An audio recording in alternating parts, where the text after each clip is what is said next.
ini adalah video lanjutan pembahasan kisi-kisi tryout kedua ASPD IPA Kabupaten Gunung Kidul.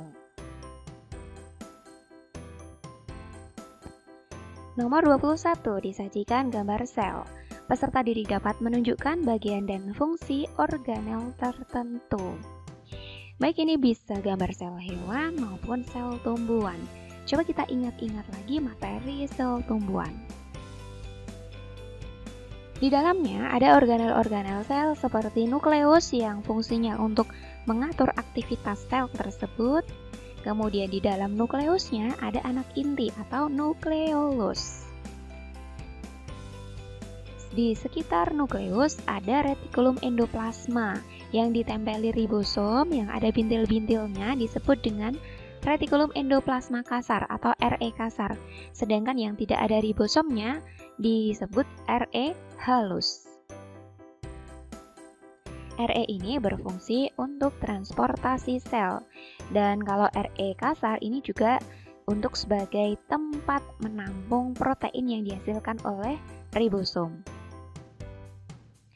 Ribosom sendiri berarti dia fungsinya untuk tempat pembuatan protein. Ada yang terletak di RE, ada juga yang terletak di cairan selnya.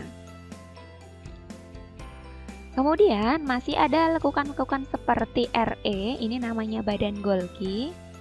Badan Golgi fungsi utamanya untuk sekresi sel. Organel sel yang berukuran besar ini namanya vakula, digunakan sebagai tempat cadangan makanan. Vakula ini jika terletak di sel tumbuhan, maka organelnya berukuran besar. Kemudian ada kloroplas. Bentuknya oval dan di dalamnya ada seperti tumpukan cakram. Ini sebagai tempat untuk proses fotosintesis karena di dalamnya terdapat klorofil. Ada lagi yang bentuknya oval tapi di dalamnya ada lekukan-lekukan yang disebut dengan krista. Ini namanya organel mitokondria, tempat pembuatan energi atau respirasi. Kemudian di cairan selnya ini disebut dengan sitoplasma, tempat di mana organel-organel sel berada. Yang paling luar ada dinding sel untuk melindungi bagian dalam sel tumbuhan. Di bagian dalam dinding sel ada semacam membran, namanya membran sel. Nah, kalau ini sel hewan. Hampir sama ya, kalau di sel hewan ini juga punya nukleus, punya nukleolus. Terus ada retikulum endoplasma baik kasar maupun halus. Terus ada badan Golgi, mana badan Golginya? Nah, ini badan Golgi atau aparatus Golgi. Kemudian cairannya ada sitoplasma. Terus ada mitokondrianya juga untuk tempat respirasi. Kemudian di sini ada vakula. Jadi sel hewan itu pada umumnya tidak memiliki vakula ya, apalagi hewan yang multiseluler. Nah, hewan yang uniseluler beberapa ada yang punya vakula, jumlahnya itu banyak tetapi kecil-kecil. Kemudian khusus sel hewan ini memiliki sentriol yang berperan dalam pembelahan sel. Kemudian juga ada lisosom yang fungsinya untuk pencernaan intrasel. Yang paling luar ini nggak ada dinding selnya, tetapi langsung membran sel atau membran plasma yang berfungsi untuk melindungi sel hewan bagian dalam. Nah, berikut adalah daftar fungsi dari organel-organel yang dimiliki sel hewan maupun sel tumbuhan. Silahkan boleh kamu pause video ini kemudian dibaca.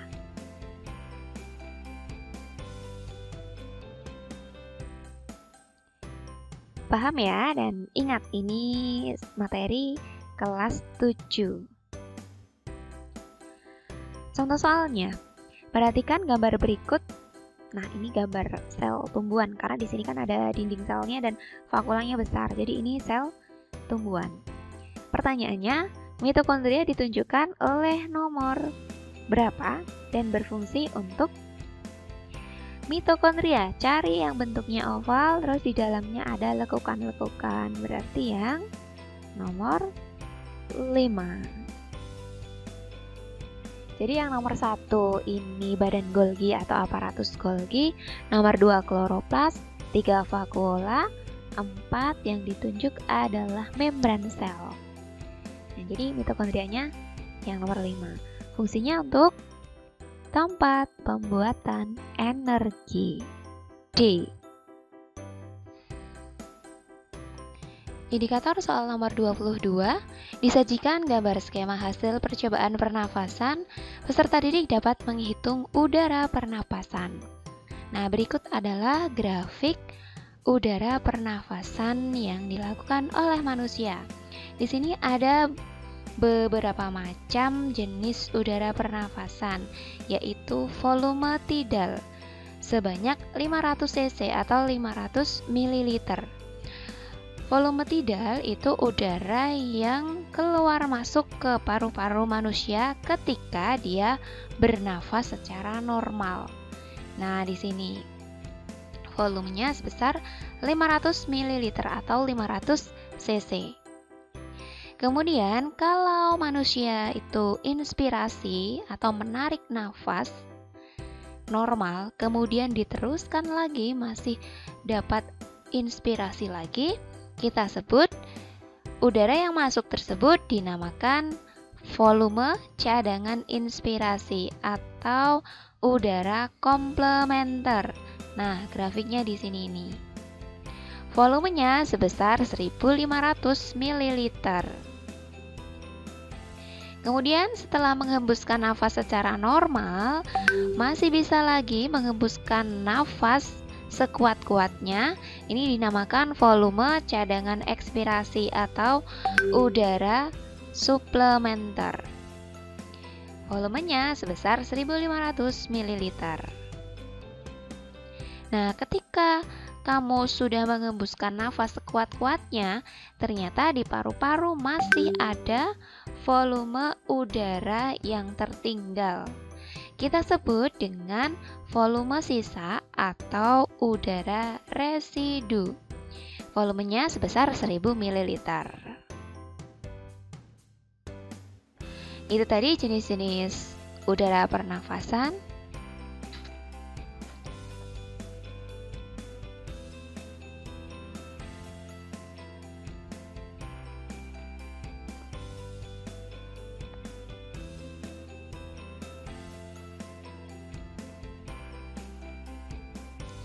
Selanjutnya, jumlah udara tidal dan udara komplementer dan udara ekspirasi kita sebut dengan kapasitas vital paru-paru. Kalau dijumlah jadi 3500 cc atau mililiter.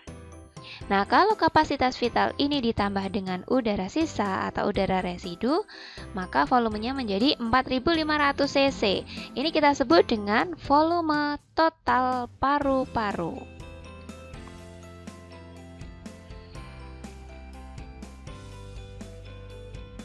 Contoh soalnya, perhatikan percobaan dan data hasil percobaan berikut ini. Ada seseorang yang melakukan percobaan untuk mengetahui volume udara pernafasannya menggunakan seperangkat alat percobaan. Hasilnya dalam bentuk diagram atau grafik. Nah, hasilnya sudah tertera di sini. Dari gambar percobaan di atas, volume udara residu adalah berapa? Nah, perlu kita ketahui seperti yang sudah disampaikan tadi ya. Yang di tengah-tengah ini adalah udara pernapasan normal atau udara tidal sebesar 500 ml. Kemudian ketika menarik nafas normal, diteruskan lagi sampai sekuat-kuatnya. Ada yang namanya udara komplementer sebesar tambahan 1500 ml. Nah, setelah menghembuskan nafas normal, kemudian masih bisa dihembuskan lagi, kita sebut dengan udara suplementer sebesar 1500 ml. Nah, yang tidak ada Grafiknya, tidak ada gambar grafiknya di sini, adalah udara yang tertinggal di paru-paru sebesar 1000 ml. Jadi inilah yang kita sebut dengan udara residu. Jadi untuk soal nomor 22 ini jawabannya adalah D, 1000 ml. Indikator soal nomor 23 disajikan gambar nefron. Peserta didik dapat mengidentifikasi bagian, proses, dan hasil dari bagian-bagian nefron. Nefron adalah bagian kecil ginjal yang berfungsi untuk menyaring darah dalam pembentukan urin. Nah, bagian utama nefron ada yang namanya glomerulus. Di sini ya. Ini adalah tempat menyaring darah. Peristiwanya kita sebut dengan filtrasi. Hasilnya adalah urin primer.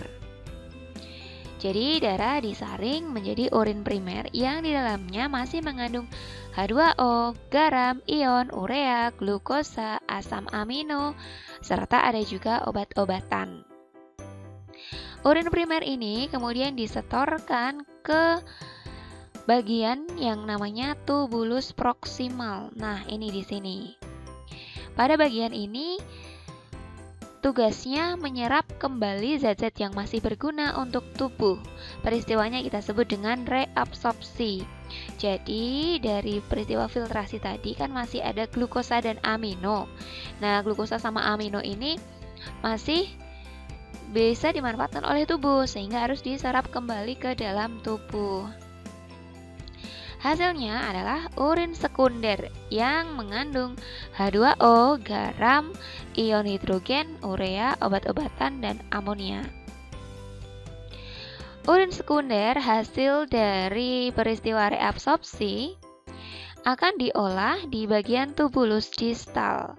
Namanya peristiwa augmentasi, yaitu penambahan zat-zat yang akan dibuang seperti ion hidrogen, amonia, kreatinin, asam hiburat, dan lain-lain yang sudah tidak bisa berguna untuk tubuh. Hasilnya adalah urin sebenarnya yang harus dikeluarkan dari dalam tubuh. Urin sebenarnya ini akan dikumpulkan dan ditampung di tubulus collectivus yang nantinya akan dikeluarkan dari ginjal. Contoh soalnya, perhatikan gambar nefron berikut. Berikut ini proses pembuatan urin yang benar pada bagian-bagian nefron, yaitu kita analisis satu persatu opsinya mulai dari opsi A. Nomor 1 ada proses augmentasi. Nomor 1 di sini adalah nefron pada bagian tubulus distal. Nah, di tubulus distal benar ya terjadi proses augmentasi. Peristiwa yang terjadi adalah penyaringan darah. Nah, penyaringan darah itu terjadi di nomor 3 dan 4 ini. Jadi, bukan peristiwa augmentasi. Hasilnya urin sesungguhnya. Nah, ini juga benar. Jadi, yang opsi A salahnya letaknya di sini. Peristiwa yang terjadi adalah bukan penyaringan darah, melainkan penambahan zat-zat racun yang sudah tidak diperlukan oleh tubuh. B. Nomor 2. Nomor 2 ada proses penyaringan. Nah, nomor 2 ini adalah tubulus collectivus. Fungsinya untuk menampung dan mengumpulkan urin, bukan untuk penyaringan. Jadi, yang B juga salah. Yang C, nomor 3. Nomor 3 untuk filtrasi. Oke, nomor 3 ini masih bagian glomerulus, benar untuk filtrasi. Peristiwa yang terjadi adalah mengumpulkan urin. Nah, kesalahannya di sini. Peristiwa yang terjadi adalah penyaringan darah. Kalau mengumpulkan urin, yang tadi di tubulus collectivus. Nomor C salah. Nah, tinggal yang opsi D, nomor 5. Ada proses reabsorpsi. Nah, nomor 5 ini adalah bagian tubulus proksimal. Dan benar di sini ada proses reabsorpsi. Peristiwa yang terjadi penyerapan kembali zat. Nah, benar ini yang diserap adalah misalnya glukosa dan asam amino. Hasilnya urin sekunder. Jelas jawabannya adalah D. Indikator soal nomor 24, disajikan pernyataan tentang ciri penyakit kelamin, peserta didik dapat menentukan jenis penyakit berdasarkan cirinya. Beberapa penyakit pada organ reproduksi, yaitu yang pertama gonore, dikenal dengan kencing nanah. Penyakit ini disebabkan oleh bakteri Neisseria gonorrhoeae. Gejalanya adalah ada rasa sakit dan keluar nanah pada saat buang air seni atau membuang urin. Yang kedua, ada sifilis, dikenal sebagai raja singa, disebabkan oleh bakteri Treponema pallidum. Ditandai dengan pembekakan getah bening pada bagian paha, bercak-bercak di seluruh tubuh, tulang dan sendi terasa nyeri, dan terdapat ruam pada tangan dan telapak kaki. Selanjutnya ada herpes simplex genitalis. Ini disebabkan oleh virus. Virusnya namanya herpes simplex tipe 2. Ditandai dengan rasa gatal, pedih, dan kemerahan pada kulit di daerah kelamin. Selanjutnya ada AIDS. AIDS ini disebabkan oleh virus HIV atau Human Immune Deficiency Virus. Nah, virus ini menyerang sistem kekebalan tubuh manusia. Manusia yang menderita AIDS ini, maka kekebalan tubuhnya rendah sekali sehingga mudah terserang penyakit. Kemudian ada keputihan, ini khusus terjadi pada wanita, jadinya terdapat cairan berwarna putih kekuningan atau putih keabu-abuan pada vagina, disebabkan oleh jamur Candida albicans. Contoh soalnya, perhatikan ciri-ciri penyakit organ reproduksi berikut. 1. Disebabkan oleh bakteri Treponema pallidum. Terdapat bercak-bercak di seluruh tubuh, nyeri di tulang dan sendi, dan dikenal dengan penyakit raja singa. Nah, ini sudah diberikan tadi materinya. Ciri-ciri penyakit organ reproduksi yang disebutkan adalah penyakit sifilis C. Indikator soal nomor 25.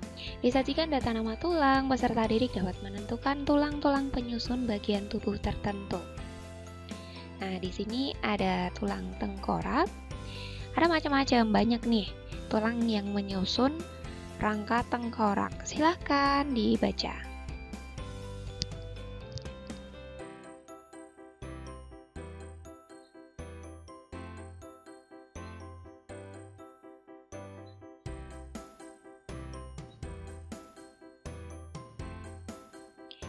Kemudian ada tulang penyusun anggota gerak, baik anggota gerak bagian atas maupun anggota gerak bagian bawah. Nah, di sini rangka anggota gerak bagian atas ada tulang lengan atas, tulang hasta, dan tulang pengumbil. Untuk membedakan tulang pengumbil sama tulang hasta, tulang yang lurus dengan tulang ibu jari kamu berarti tulang pengumbil, sedangkan yang satunya adalah tulang hasta. Untuk yang anggota gerak bagian bawah, di sini ada tulang selangka, tempurung lutut, tulang betis, tulang kering, tulang pergelangan kaki, dan tulang telapak kaki, dan satu lagi tulang jari-jari kaki. Untuk membedakan tulang kering sama tulang betis, tulang yang berada di bagian depan dan lurus dengan ibu jari kaki adalah tulang kering. Kemudian ada rangka badan. Nah, ini juga banyak sekali, mulai dari tulang belakang yang juga banyak jenisnya. Ada tulang leher, tulang punggung, tulang pinggang, tulang kelangkang, dan tulang ekor. Kemudian yang lainnya di sini ada tulang leher, tulang selangka, ada tulang belikat, tulang rusuk, kemudian ada gelang panggul, dan ini tulang paha. Ini juga bisa dimasukkan ke anggota gerak bagian bawah yang tadi. Contoh soalnya, perhatikan nama-nama tulang di bawah ini. Tulang penyusun tengkorak dan anggota gerak ditunjukkan berturut-turut oleh nomor. Dari keempat tulang-tulang ini, yang tulang penyusun tengkorak adalah yang nomor 1, tulang pelipis. Jadi nomor 1 dan nah ini 2 atau 3 untuk anggota geraknya. Yang 2 itu tulang belikat, yang 3 tulang kering. Nah, belikat itu ada di rangka tubuh ya. Kemudian kalau tulang kering itu di anggota gerak bagian bawah. Jadi ini jawabannya yang B, 1 dan 3. Yang nomor 4, tulang pengumbil ini juga sebenarnya anggota gerak, tapi di sini yang nomor 4 pasangannya itu nomor 3, tulang kering. Nah, tulang kering di sini bukan penyusun tengkorak. Jadi jawaban yang paling tepat adalah B. Indikator soal nomor 26 disajikan gambar sistem pencernaan. Peserta didik dapat menunjukkan bagian yang menghasilkan enzim tertentu. Untuk sistem pencernaan pada manusia, ada enzim-enzim yang dihasilkan, diantaranya dihasilkan oleh organ yang ada di dalam mulut, yaitu kelenjar air liur, lambung, pankreas, dan usus halus. Nah, untuk kelenjar air liur atau kelenjar ludah, enzim yang dikeluarkan adalah enzim tialin atau amilase. Nih, kalau gambarnya berarti yang ditunjukkan adalah bagian mulut. Untuk lambung, ini enzim yang dihasilkan adalah pepsin dan renin. Silakan untuk fungsi enzimnya kamu bisa pelajari sendiri ya. Ini di sini sudah dituliskan. Untuk pankreas itu letaknya kalau digambar di dekat lambung di atas usus besar. Ini pankreas. Pankreas menghasilkan tripsin, lipase, amilase, dan karbohidrat pankreas. Nah, ini biasanya yang keluar 3 ini, tripsin, lipase, sama amilase. Kemudian yang usus halus, enzim yang dikeluarkan ini ada beberapa, yaitu enzim disakarase, pemecah karbohidrat, ada maltase, laktase, kemudian ada enterokinase, lipase, peptidase, dan sukrase. Nah, kalau ini sih jarang keluar yang dihasilkan oleh usus halus. Contoh soalnya, perhatikan gambar berikut. Organ penghasil enzim yang memecah lemak menjadi asam lemak dan gliserol ditunjukkan oleh nomor. Enzim yang dimaksud adalah enzim lipase. Nah, enzim lipase dikeluarkan oleh organ.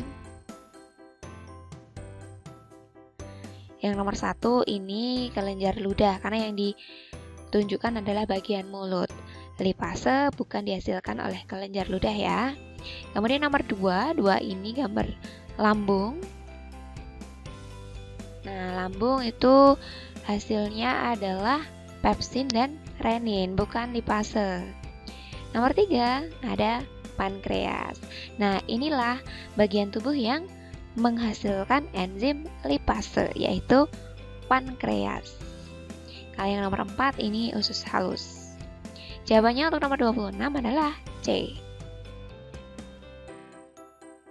Indikator soal nomor 27 disajikan struktur jaringan organ tumbuhan. Peserta didik dapat menunjukkan jaringan-jaringan yang ditentukan. Ini lumayan banyak materinya karena jaringan organ pada tumbuhan itu ada batang, akar, daun, bisa pula ditambah dengan bunga dan biji. Nah, untuk materi yang dipaparkan di sini ada 3 saja, yaitu akar, batang, sama daun. Dan akar sendiri di sini ada akar dikotil sama akar monokotil. Jaringan-jaringan utamanya di sini ada lapisan yang paling luar, ada epidermis. Kemudian di sebelah dalamnya ada korteks. Di sebelah dalam korteks ada endodermis.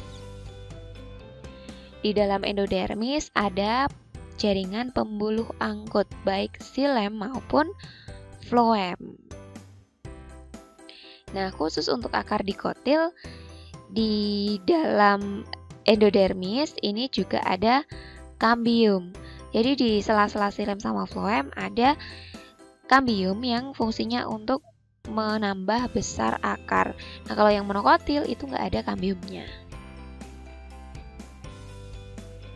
Itulah jaringan utama pada akar. Kita langsung lanjut jaringan pada batang. Di sini juga ada jaringan monokotil dan dikotil. Perbedaannya adalah pembuluh angkut di dalamnya. Kalau yang monokotil, jaringan pembuluh angkutnya, xilem dan floemnya itu menyebar merata. Kalau yang dikotil, jaringan pembuluh angkutnya teratur melingkar.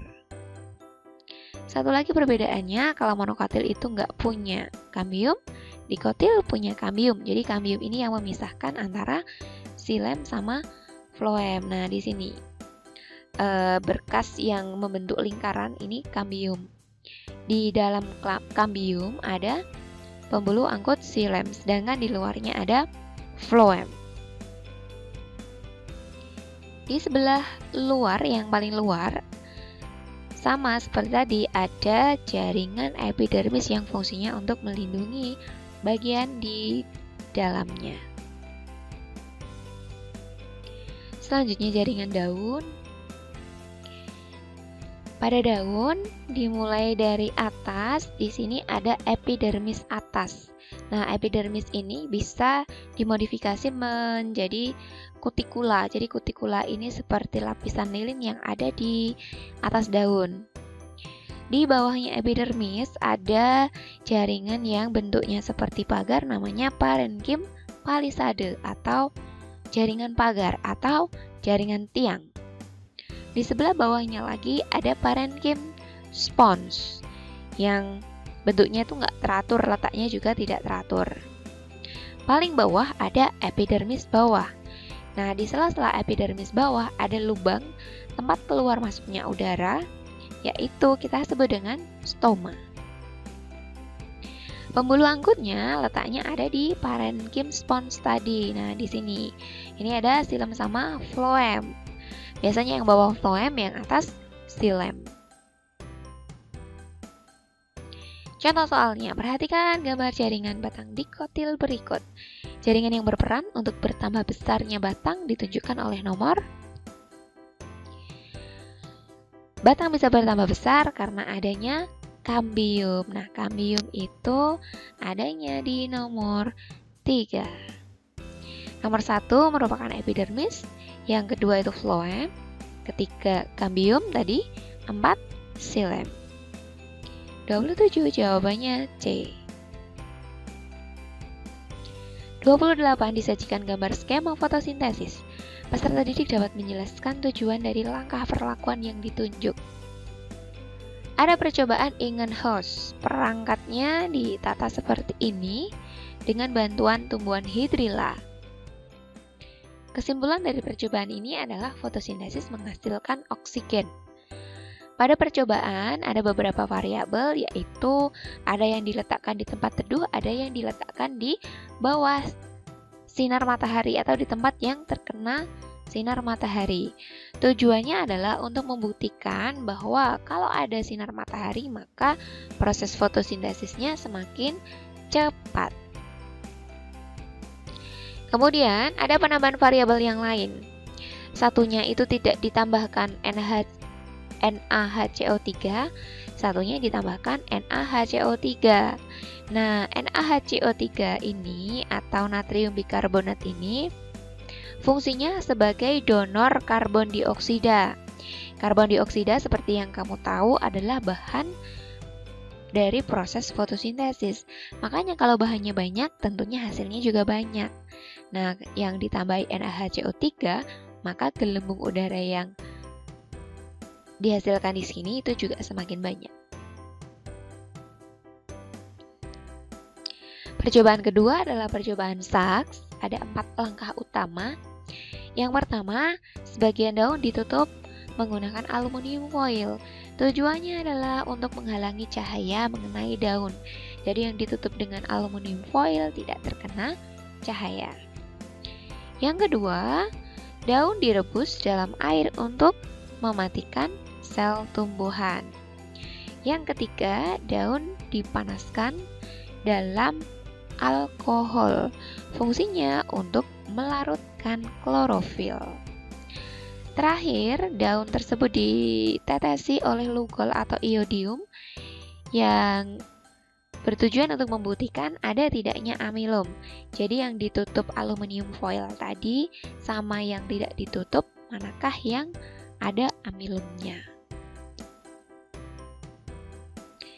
Contoh soalnya, perhatikan rangkaian percobaan fotosintesis di bawah ini. Nah, di sini ada percobaan Sachs ya, ada 4 langkah. Tujuan langkah 3 dari percobaan di atas adalah yang ketiga ini daunnya dimasukkan ke dalam alkohol panas. Nah, tadi tujuannya untuk melarutkan klorofil B. 29 disajikan data persilangan dua organisme. Peserta didik menentukan genotip hasil persilangan. Langsung ke contohnya saja.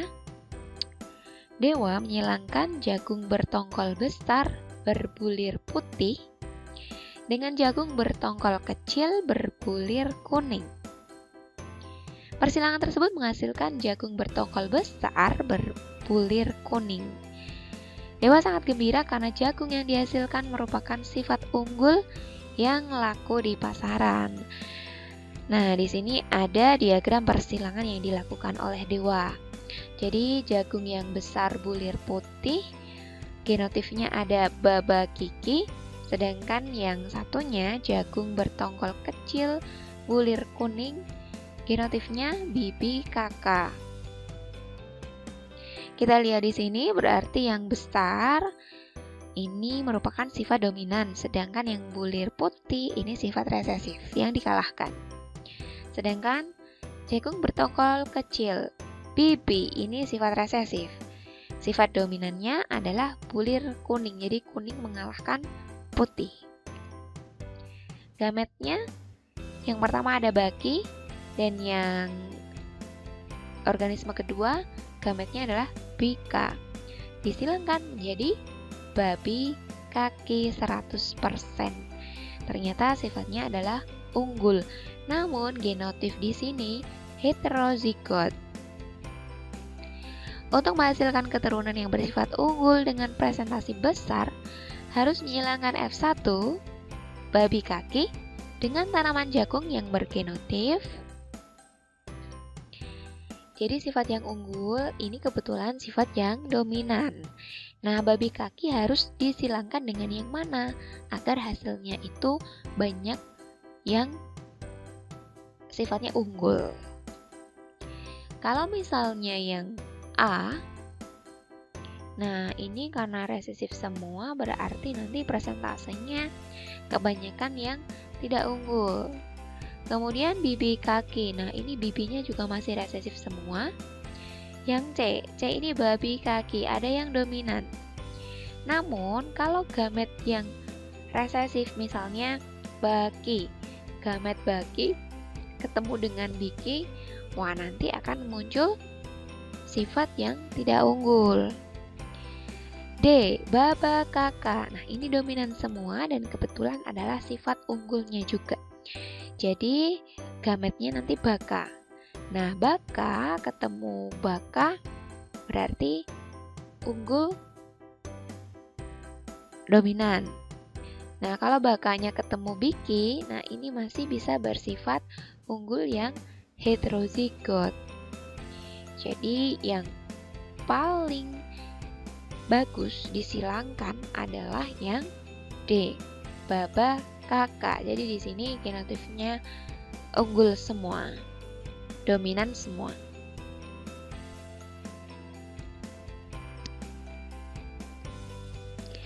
Terakhir indikator soal nomor 30 disajikan pernyataan. Peserta didik dapat memilih pernyataan yang benar tentang pengertian bioteknologi konvensional.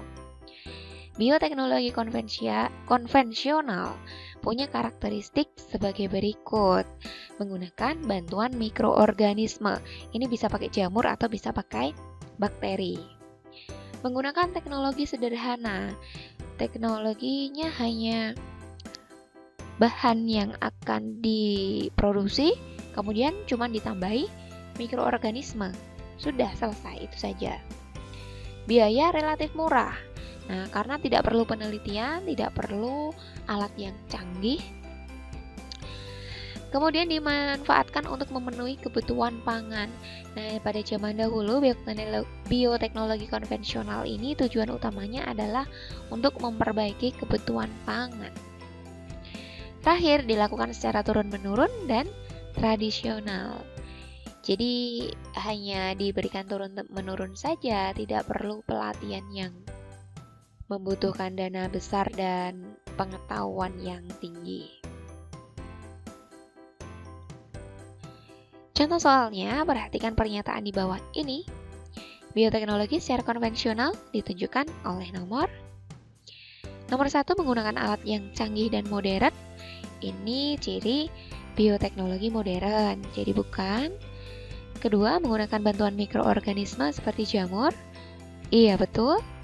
3, berlandaskan pada ilmu pengetahuan khususnya rekayasa genetika. Bukan, kalau zaman dahulu ini belum sampai dalam pengetahuan rekayasa genetika. Ini salah. Terakhir, dimanfaatkan untuk kebutuhan pangan. Benar ya? Jadi jawabannya adalah 2 dan 4. D.